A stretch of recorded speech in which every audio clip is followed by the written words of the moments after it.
Sir ಇವಾಗಲೇ ಮಾತಾಡ್ದ ಸಾಮಾಜಿಕ ಪರಿವರ್ತನೆ ಬಗ್ಗೆ ಮಾತಾಡಿದ್ರಿ. ಅಂದ್ರೆ ಸಿನಿಮಾದಿಂದ ಸಾಮಾಜಿಕ ಪರಿವರ್ತನೆ ಆಗೋದು ಕಷ್ಟ ಅಂತ. ಈಗ ಸಿನಿಮಾ ಆಧಾರ ಆದಂತ ಒಬ್ರು ಒಂದು ಪ್ರಜಾಕೀಯ ಅಂತ ಒಂದು ಪಕ್ಷ ಕಟ್ಟಿದ್ರು. ಸೊ ಅದು ಕೂಡ ನಿಮ್ಮ ಸಿದ್ಧಾಂತಗಳಿಗೆ ಒಳಪಟ್ಟಿರುತ್ತೋ ಹೇಗೆ ಅದು? ಖಂಡಿತ ನಮ್ಮ ಸಿದ್ಧಾಂತ ಒಳಪಟ್ಟಿಲ್ಲ. ಹಾ. ಇವಾಗ ಪ್ರಜಾಪ್ರಭುತ್ವದ ಎಲ್ಲರೂ ಕೂಡ ಅವರವ್ರ ರೀತಿನಲ್ಲಿ ಸಮಾಜಮುಖಿ ಕೆಲಸ ಮಾಡಕ್ಕೆ ಹಕ್ಕಿದೆ, ಜವಾಬ್ದಾರಿ ಇದೆ. ಯಾವುದೇ ಕ್ಷೇತ್ರದಿಂದ ಬರ್ಲಿ. ಕೆಲವು ಸ್ವಾಮೀಜಿಗಳು ಮಾಡಬಾರ್ದು ರಾಜಕೀಯದಲ್ಲಿ ಅಂತಾರೆ. ಸ್ವಾಮೀಜಿಗಳು ನಿಂತ್ಕೊಳ್ಳಿ, ಮಾತಾಡ್ಲಿ, ಸಿನಿಮಾ ನಟರ ಹೇಗೆ ಜಾಸ್ತಿ ಮಾತಾಡ್ಲಿ, ಅವ್ರ ವಿಚಾರಗಳು ಗೊತ್ತಾಗ್ಲಿ, ಅವ್ರ ಪೊಳ್ಳತನ ಗೊತ್ತಾಗ್ಲಿ ಅಂತ ಹೇಳ್ತೀವೋ, ಸ್ವಾಮೀಜಿಗಳ ಪೊಳ್ಳತನಗಳು ಗೊತ್ತಾಗ್ಲಿ, ಎಲ್ಲ ಬಹಿರಂಗವಾಗ್ಲಿ, ಅವ್ರು ಮಾತಾಡ್ದವ ನಮಗೆ ಗೊತ್ತಾಗೋದು. ಸೊ ಎಲ್ಲರಿಗೂ ಡೆಮೋಕ್ರಸಿ, ಎಲ್ಲರಿಗೂ ಮಾತಾಡೋ ಹಕ್ಕಿದೆ, ಮಾತಾಡೋ ಜವಾಬ್ದಾರಿ. ಈ ಉತ್ತಮ ಪ್ರಜಾಕೀಯ ಅಂತ ಏನ್ ಮಾಡಿದ್ರು, ಅವ್ರಿಗೆ ಮಾತಾಡೋ ಖಂಡಿತ ಹಕ್ಕಿದೆ. ಬಟ್ ಅವ್ರಿಗೆ ಸಮಾಜದ ಬಗ್ಗೆ ಅರಿವಿಲ್ಲ, ತಿಳುವಳಿಕೆ ಇಲ್ಲ, ಎಲ್ಲೋ ಒಂದ್ ಕಡೆ ಆ ಸಮಾಜದ ಸಮಸ್ಯೆಗಳು ಅರ್ಥ ಮಾಡ್ಕೊಂಡಿಲ್ಲ. ಅವ್ರು ಏನೋ ಒಂದು ಮಾಡಿ ನಗೆ ಪಾಠ ಆದ್ರು ಅಷ್ಟೇ ಹೊರತು ಅದು ಎಲ್ಲೋ ಒಂದ್ ಕಡೆ ಒಂದು ಪರಿವರ್ತನೆ ಆಗಲ್ಲ. ಜನ ಹೇಳ್ತಾರೆ, ಅದು ಹಳಬ್ರು, ನೀವು ಬಾಯಿ ಮುಚ್ಕೊಂಡು ದಡ್ಡ ಅನ್ಸ್ಕೊಳ್ಳೋದೇ ವಾಸಿ, ನೀವು ಬಾಯಿ ತೆಗೆದು ಅದನ್ನ ಸಾಬೀತು ಪಡಿಸೋದಕ್ಕಿಂತ ಎಲ್ಲೋ ಒಂದ್ ಕಡೆ ಅದು ನನಗೆ ಎದ್ದು ಕಾಣುತ್ತೆ ಆ ವಿಚಾರದಲ್ಲಿ. ಬಟ್ ಬಾಯಿ ಮುಚ್ಚಬೇಡ, ನೀವು ಮಾತಾಡಿ, ನಿಜವಾಗ್ಲೂ ಸತ್ಯ ಗೊತ್ತಾಗ್ಲಿ. ನನಗೆ ಅದರಲ್ಲಿ ಒಂದು ಫಸ್ಟ್ ಅದು ಶುರುವಾದಾಗಿಂದನೂ ಕೂಡ ಅದು ಒಂದು ಫೇಲಿಯರ್. ಅದು ಏನು ಒಂದು ರೀತಿ ಚುನಾವಣೆಗೆ ಬಂದು ವೋಟ್ಸ್ ಬರ್ಲಿಲ್ಲ ಅಂತ ಫೇಲಿಯರ್ ಅಲ್ಲ, ಬೈ ಥಿಯರಿ, ಬೈ ಕಾನ್ಸೆಪ್ಟೇ ಅದರಲ್ಲಿ ಒಂದು ಸಮಸ್ಯೆ ಇತ್ತು. ಸೊ ಗಿಮಿಕ್ ತರ ನಡೆಸ್ಕೊಂಡಿದ್ದಾರೆ. ಸಮಾಜದ ಬಗ್ಗೆ ಕಾಳಜಿ ಇಲ್ಲ ಅಂತ ಹೇಳ್ತಾ ಇಲ್ಲ, ಬಟ್ ಎಲ್ಲೋ ಒಂದ್ ಕಡೆ ಸಿನಿಮಾನು ಕೂಡ ಪ್ರಚಾರದಲ್ಲಿ ಗಿಮಿಕ್ ಮಾಡೋ ತರ ಇದ್ರೂ ಎಲ್ಲೋ ಒಂದ್ ಕಡೆ ಗಿಮಿಕ್ ಮಾಡ್ಬಿಟ್ಟು ನಾವು ರೀಚ್ ಮಾಡಬಹುದು ಅಂತ ಒಂದು ತಪ್ಪು ಕಲ್ಪನೆಯಲ್ಲಿ ಇರಬಹುದು. ನೀವೇ ಹೇಳ್ದಂಗೆ ಒಂದಿಷ್ಟು ಟೈಮ್ ಆಗತ್ತೆ, ಕೆಲಸ ಮಾಡ್ಬೇಕು. ನಾನ್ ಮೀಡಿಯಾ ಮುಂದೆ ಇವಾಗ ನಿಮ್ ಮುಂದೆ ಮಾತಾಡಿ ನೀವು ಚಾನ್ಸ್ ಕೊಡ್ತಾ ಇದ್ದೀರಾ, ಕರ್ನಾಟಕ ಟಿವಿ, ಅದು ನಿಮ್ಮ ದೊಡ್ಡ ಗುಣ, ಒಳ್ಳೆ ಪ್ರಶ್ನೆಗಳು ಕೇಳ್ತಾ ಇದ್ದೀರಾ. ಆದ್ರೆ ಇದಕ್ ಮಾತ್ರ ಸೀಮಿತ ಆಗಿ ನಾನ್ ಜನರ ಮಧ್ಯೆ ಹೋಗ್ಬಿಟ್ಟು ಮನೆಗೂ ನಿಂತು ಕೆಲಸ ಮಾಡಿಲ್ಲ ಅಂದ್ರೆ ಹೆಂಗ್ ಕಟ್ಟಕ್ಕಾಗತ್ತೆ? ನಾವು ಇಟ್ಕೊಳ್ಳಿ, ನನ್ಗೆ ವಿಜಯ್ ಅವರೇ, ಇಂಟರ್ನೆಟ್ ಬಂದಿರೋದೇ ಒಂದು 15-20 ವರ್ಷ. ಅದು ಒಂದು ಸೋಷಿಯಲ್ ಮೀಡಿಯಾ. ಅದಕ್ಕಿಂತ ಮುಂಚೆ ಇಂಟರ್ನೆಟ್ ಒಂದು 30 ವರ್ಷ, 35 ವರ್ಷ, 40 ವರ್ಷ. ಅದಕ್ಕಿಂತ ಮುಂಚೆ 100 ವರ್ಷ ಸಿನಿಮಾ. ಆದ್ರೆ ಜನರ ಮುಂದೆ ನಿಂತು ಅನ್ಯಾಯದ ವಿರುದ್ಧ ಜನರ ಮನೆಗೂ ರೀಚ್ ಮಾಡೋದು ಸಾವಿರಾರು ವರ್ಷ ನಡೀತಾ ಇದೆ. ಹಂಗೆ ನಾವು ರೀಚ್ ಮಾಡ್ಬೇಕು, ಎಮೋಷನಲ್ ಕನೆಕ್ಷನ್ ಇರ್ಬೇಕು. ನಾನ್ ಸಿನಿಮಾದಲ್ಲಿ ಮುಂದೆ ನಿಂತ್ಕೊಂಡು ಮಾತಾಡಿದನಷ್ಟ ನಿಮ್ ಮನೆಗೂ ಬಂದಿದ್ದೇನೆ, ನಿಮ್ ಜೊತೆ ಮಾತಾಡಿ, ನಿಮ್ ಜೊತೆ ಹತ್ರ ಆಗಿದ್ದೀನಿ, ಬಂದ್ರಪ್ಪ ನಾವೆಲ್ಲರೂ ಜೊತೆಗಿದ್ದೀವಿ. ನಾನೊಬ್ಬ ಸಿನಿಮಾ ನಟ, ಒಂದು ಸಿನಿಮಾ ಡೈರೆಕ್ಟರು, ನಾನ್ ಬಿಲ್ಡಪ್ ಶ್ರೀಮಂತ, ದೊಡ್ಡ ಗಾಡಿಗಳಿದೆ ಸದಾಶಿವನಗರದಲ್ಲಿ, ಈ ಕಡೆ ಆ ಕಡೆ ದೊಡ್ಡ ಮನೆಗಳಿದೆ ಅಂತ ಬಿಲ್ಡಪ್ ತೊಗೊಳೋದಲ್ಲ. ನೀವು ಬಂದು ತಳಮಟ್ಟದಲ್ಲಿ ಎಲ್ಲರಿಗೂ ಸಮಾನ, ಈ ಅಸಮಾನತೆಯ ವ್ಯವಸ್ಥೆ ಪ್ರಶ್ನೆ ಮಾಡಿ ನೀವು ಕಟ್ಬೋದು, ಬಟ್ ಆ ಮನಸ್ಥಿತಿ ಇರಬೇಕು. ಆ ಮನಸ್ಥಿತಿ ಆ ಟೀಮ್ ನಲ್ಲಿ, ಆ ತಂಡದಲ್ಲಿ ಆ ವ್ಯಕ್ತಿನ ನನ್ಗೆ ಕಾಣಿಸ್ತದೆ. ಹಾಗಾದ್ರೆ ಈ ಇರೋ ಪಕ್ಷಗಳಲ್ಲಿ ಸಾಮಾಜಿಕ ಪರಿವರ್ತನೆ ಮಾಡುವಂತ ಯಾವ ಪಕ್ಷಗಳಲ್ಲೂ ಇಲ್ವಾ ಆ ಶಕ್ತಿ? ಪರಿವರ್ತನೆ ಹೆಂಗ್ ಡಿಫೈನ್ ಮಾಡ್ತೀರಾ ಮೇಲೆ ಡಿಪೆಂಡ್ ಆಗುತ್ತೆ. ಸಾಮಾಜಿಕ ಯಥಾಸ್ಥಿತಿ ಲೆಕ್ಕಾಚಾರ ಈ ಮಾಡ್ತಿರೋದು ಕಾಂಗ್ರೆಸ್, JDS, ಆಪು, ಈ ಉದಾರವಾದಿ ಪಕ್ಷಗಳು. ಪರಿವರ್ತನೆ ಅಂತ ನಿಂತ್ಕೊಂಡಿರೋರು 1925 RSS ಶುರುವಾಗಿದ್ದು ಪರಿವರ್ತನೆಗೆ. ಕಮ್ಯುನಿಸ್ಟ್ ಅನ್ನೋದು 1925 ಕಾನ್ಪುರ್ ಶುರು ಮಾಡಿದ್ದು ಪರಿವರ್ತನೆಗೆ. ಮತ್ತೆ ನಮ್ಮ ಅಂಬೇಡ್ಕರ್ ವಾದ, ಪೆರಿಯಾರ್ ವಾದ, ಸಮಾನತಾವಾದನು ಪರಿವರ್ತನೆಗೆ. ಆದರೆ RSS ಹಿಂದುತ್ವದ ಪರಿವರ್ತನೆ ಅದು ಒಂದು ಸುಳ್ಳು ಮತ್ತೆ ಒಂದು ದ್ವೇಷದ ಮೇಲೆ ಕಟ್ಟಿರೋ ಪರಿವರ್ತನೆ. ಕಮ್ಯುನಿಸ್ಟ್ ಪರಿವರ್ತನೆ ಅದು ಒಂದು ಆರ್ಥಿಕತೆಗೆ ಸೀಮಿತ ಆಗಿ ಬೇರೆ ಬೇರೆ ಸಮಸ್ಯೆಗಳು, ಜಾತಿ, ಲಿಂಗ, ಭಾಷೆ, ಸಾಂಸ್ಕೃತಿಕ, ಆಧ್ಯಾತ್ಮಿಕ ತಾರತಮ್ಯ ಪ್ರಶ್ನೆ ಮಾಡದೇ ಇರೋ ಒಂದು ಬರೀ ಆರ್ಥಿಕತೆಗೆ ಸೀಮಿತ ಆಗೋದು. ಇಡೀ ಅನ್ಯಾಯದ ವ್ಯವಸ್ಥೆ, ಸಂಪೂರ್ಣವಾದ ಪರಿವರ್ತನೆ ನಂಬ್ಕೊಂಡಿರೋರು ನಮ್ಮ ಸಿದ್ಧಾಂತ. ಇವರಿಬ್ಬರು ಕೂಡ ಕೇಡರ್ ಬೇಸ್ಟೆ. ಆದ್ರೆ ಅವರು ಕೇಡರ್ ಬೇಸ್ಟ್ ಆದ್ರೂ ಅವ್ರ ಐಡಿಯಾಲಜಿನಲ್ಲಿ ಹುಳುಕಿದೆ ಈ ಕಡೆ ಮತ್ತೆ ಈ ಕಡೆ ಕಂಪ್ಲೀಟ್ ಇಲ್ಲ ಅಂತ ಹೇಳಕ್ ಇಷ್ಟ. ಬಹಳ ಸ್ಪಷ್ಟವಾಗಿ ಹೇಳ್ತಾ ಇದೀರಿ ನಿಮ್ಮ ನಿಲುವು ಏನು, ಲೆಕ್ಕಾಚಾರ ಇಲ್ಲ ಅಂತ. ಬಟ್ ಎಲ್ರಿಗೂ ಏನ್ ಗೊಂದಲ ಅಂದ್ರೆ ಸೇಮ್, ಅವರು ಥಿಯರಿ ಅಷ್ಟೇ ಮಾಡ್ತಿರೋ, ಪ್ರಾಕ್ಟಿಕಲ್ ಆಗಿ ಗ್ರೌಂಡ್ ಬರಲಿಲ್ಲ. ಪ್ರಜಾಕೀಯ ಉಪೇಂದ್ರ ಪ್ರಾಕ್ಟಿಕಲ್ ಆಗಿ ನಾವು ಗ್ರೌಂಡ್ ಬಂದಾಗ ಏನ್ ಅರ್ಥ ಆಗುತ್ತೆ, ಅದು ಹೋರಾಟಗಳಾಗುತ್ತೆ, ಮಾಡ್ಲೇಬೇಕು ಅಂತ.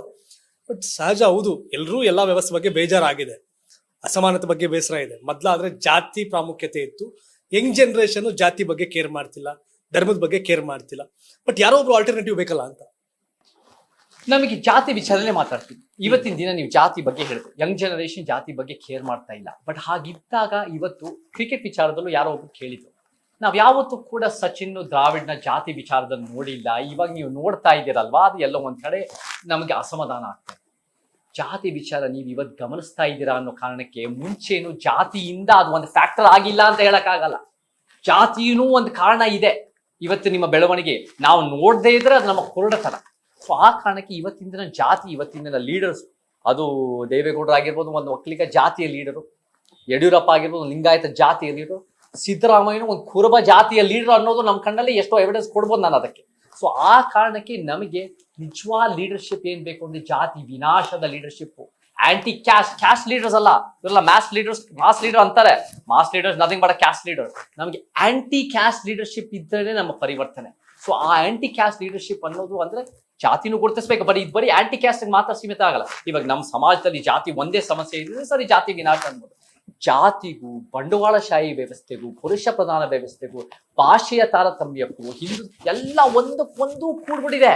ಎಲ್ಲ ಒಂದಕ್ಕೊಂದು ಒಂದಕ್ಕೊಂದು ಸೀಮಿತ ಆಗ್ಬಿಟ್ಟಿದೆ.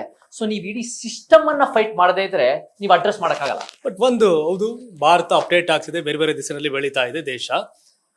ಬ್ರಿಟನ್ ಪ್ರಧಾನಿ ಅಖಂಡ ಭಾರತದ ಮೂಲದವರು ರಿಷಿ ಸುನಾಕ್.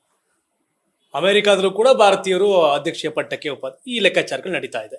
ಸೊ ನಮ್ಮ ದೇಶದಲ್ಲೂ ಕೂಡ ಆ ರೀತಿ ಜಾತಿ ಮೀರಿದ ಲೆಕ್ಕಾಚಾರ ಬರ್ಬೋದು, ಆಗತ್ತಾ? ನಾನು ಎಕ್ಸಾಂಪಲ್ ಹೇಳಿದ್ದೆ. ಫಸ್ಟ್ ಆಫ್ ಆಲ್ ಜಾತಿ ಮೀರಿದ್ದಂತ ಅಲ್ಲ, ಜಾತಿನ ಗುರುತಿಸಿ ಅದರಲ್ಲಿ ಪ್ರತಿರೋಧ ನಾವು ತರಬೇಕು. ನಾವು ಜಾತಿ ಮೀರಿದ್ದು ಏನ್ ಅನ್ಕೊಂಡ್ಬಿಡ್ತಾರೆ ಅಂದ್ರೆ ಈ ಒಂದೊಂದು ಯೋಚನೆ, ಇವಾಗ ರಾಜಕೀಯ ವ್ಯಕ್ತಿ ಆಗಿರ್ಬೋದು ಅಥವಾ ಇವರು ಸಿ ಟಿ ರವಿ ಅವರು ಮಾತಾಡಿದ್ ಕೇಳಿ ಜಾತಿ ನೋಡಬಾರದು, ನೋಡಿದ್ರೆ ಅದು ಹೋಗ್ಬಿಡತ್ತೆ. ಜಾತಿ ನೋಡದೇ ಇದ್ರೆ ಅದು ಹೋಗತ್ತೆ ಅಂತ ಹೆಂಗ್ರಿ? ಟ್ರಾಫಿಕ್ ನಾವು ಗುರುತಿಸಬಾರ್ದು ಅದು ಹೋಗ್ಬಿಡತ್ತಾ?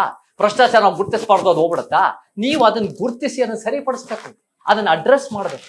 ಸೊ ಇವತ್ತಿನ ದಿನ ಕಮಲಾ ಹ್ಯಾರಿಸ್ ಆಗಿರ್ಬೋದು, ರಿಷಿ ಸುನಕ್ ಆಗಿರ್ಬೋದು, ಅವರು ಭಾರತೀಯ ಮೂಲದವರಾಗಿರ್ಬೋದು, ಬಟ್ ಆ ವ್ಯವಸ್ಥೆಗಳ ಶಕ್ತಿಗಳು, ಯಥಾಸ್ಥಿತಿ ಶಕ್ತಿಗಳು ಮತ್ತೆ ಒಂದು ಜನವಿರೋಧಿ ಶಕ್ತಿಗಳು ಪರವಾಗಿ ಬ್ಯಾಟಿಂಗ್ ಮಾಡ್ಕೊಂಡು ಬೆಳ್ಕೊಂಡಿರೋರು. ಅವರೇ ನಮ್ಮ ಸಮಾಜವಾದಿ ಅಲ್ಲ.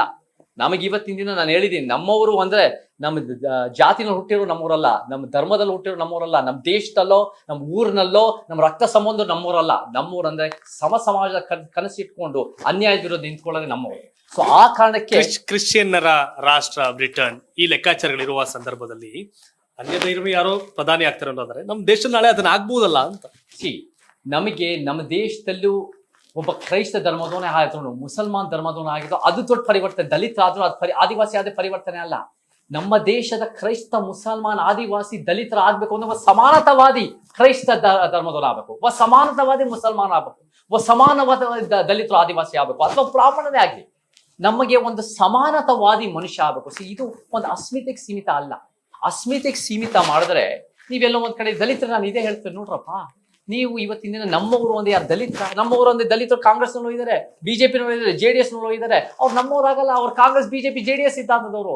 ನಮ್ಮವರು ಅಂದ್ರೆ ಸಮಾಜ ಕಟ್ಟವರು, ಮನಸ್ಸು ಇಟ್ಕೊಂಡಿರೋರು, ಯಾವುದೇ ಜಾತಿ, ಧರ್ಮ, ಲಿಂಗ, ವರ್ಗ, ದೇಶದವರಾಗಿದ್ವಿ. ಸೊ ಹಾಗಿದ್ದಾಗ ನಾವು ಒಂದು ಅಸ್ಮಿತೆ ಮುಖ್ಯ ಅಲ್ಲ, ಸಿದ್ಧಾಂತ ಮುಖ್ಯ. ಹಿಂದುತ್ವನು ಅದೇ ರೀತಿ ಯೋಚನೆ ಮಾಡುತ್ತೆ. ಇವತ್ತಿನ ದಿನ ಇದೆಲ್ಲ ಹಾಕಿದ್ದಾರೆ, CM ಹಾಕಿದ್ದಾರೆ ಈ ಛತ್ತೀಸ್ಗಢ್ನಲ್ಲಿ, ದಿಯೋ ಅಂತ ವ್ಯಕ್ತಿ ಆದಿವಾಸಿನ ಮಾಡಿಸಿದ್ದಾರೆ. ಅವ್ರಿಗೆ ಏನ್ ಬೇಕು ಅಂದ್ರೆ, ಇವಾಗ ಕಾಂಗ್ರೆಸ್ ಹೆಂಗ್ ಲೆಕ್ಕಾಚಾರ ಮಾಡ್ತೀರಿ, ದಿಢೀರ್ ನಾವು ರೇವಂತ್ ರೆಡ್ಡಿ ಹಾಕಿದ್ ಹೆಂಗೆ, ಯಾಕೆ ಹಾಕಿದ್ರು ಅಂದ್ರೆ ಚುನಾವಣೆ ಯಾರು ಗೆಲ್ತಾರೋ ಅವರೇ CM, ಚುನಾವಣೆನ ಮುಖ್ಯ, ಲೆಕ್ಕಾಚಾರನೇ ಮುಖ್ಯ. ಬಟ್ ಹಿಂದುತ್ವ ಹಂಗಲ್ಲ. ಹಿಂದುತ್ವ ಒಂದು ಸೈದ್ಧಾಂತಿಕ ನೆಲೆಗಟ್ಟು. ನಾಳೆ ದಿನ ಯಾವನೋ ಒಬ್ಬ ಮುಸಲ್ಮಾನರು ಕ್ರೈಸ್ತನ್ ಬಯ್ಯೋ, ಮುಸಲ್ಮಾನರು ಕ್ರೈಸ್ತ ಬಂದ್ರು ಕೂಡ ಅವ್ನು ಎತ್ತ ಹಾಕ್ಬಿಡ್ತಾರೆ, ಸರಸಂಚಾಲಕ ಮಾಡ್ಬಿಡ್ತಾರೆ, ಅವನ್ನೇ ಬೆಳೆಸ್ಬಿಡ್ತಾರೆ. ಯಾಕಂದ್ರೆ ಅವರಿಗೆ ಸಿದ್ಧಾಂತ ಮುಖ್ಯ. ಆ ಸಿದ್ಧಾಂತದ ಲೋಪದೋಷ ಇದೆ. ಬಟ್ ನಾವು ಕೂಡ ಸಿದ್ಧಾಂತ ಮುಖ್ಯ. ನಮ್ಮ ಸಿದ್ಧಾಂತನೇ ಸತ್ಯ, ಪರಿವರ್ತನೆ. ನಾವು ಮನುಷ್ಯರ ಮಧ್ಯೆ ಅಸ್ಮಿತೆ ತರೋದಲ್ಲ, ಸೈದ್ಧಾಂತಿಕ ನೆಲೆಗಟ್ಟು.